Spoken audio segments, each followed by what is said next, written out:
अंगना में होला हवनिया सखी सब गावा भजनिया हो। अंगना में होला हवनिया सखी सब गावा भजनिया हो। गावा भजनिया सखी गावा भजनिया, गावा भजनिया सखी गावा भजनिया।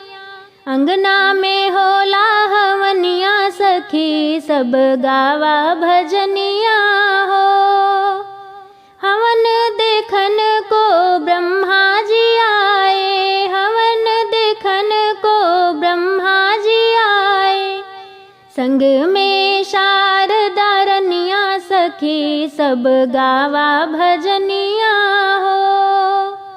संग में शारदा रनिया सखी सब गावा भजनिया हो। अंगना में होला हवनिया सखी सब गावा भजनिया हो। हवन देखन को विष्णु जी आए, हवन देखन को विष्णु जी आए। संग में लक्ष्मी रनिया सखी सब गावा भजनिया हो।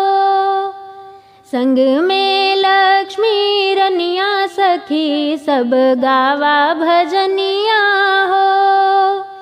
अंगना में होला हवनिया सखी सब गावा भजनिया हो। हवन देखन को शंकर जी आए, हवन देखन को शंकर जी आए।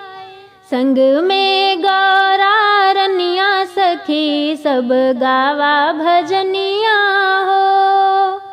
संग में गौरा रनिया सखी सब गावा भजनिया हो।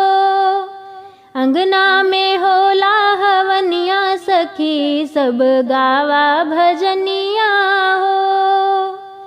हवन देखन को रामा जी आए, हवन देखन को रामा जी आए। संग में सीता रनिया सखी सब गावा भजनिया हो। संग में सीता रनिया सखी सब गावा भजनिया हो।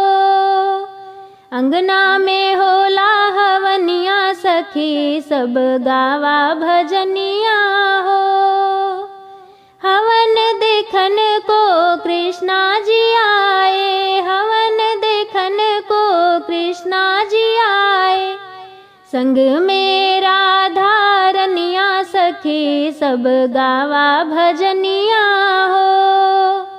संग में राधा रनिया सखी सब गावा भजनिया हो।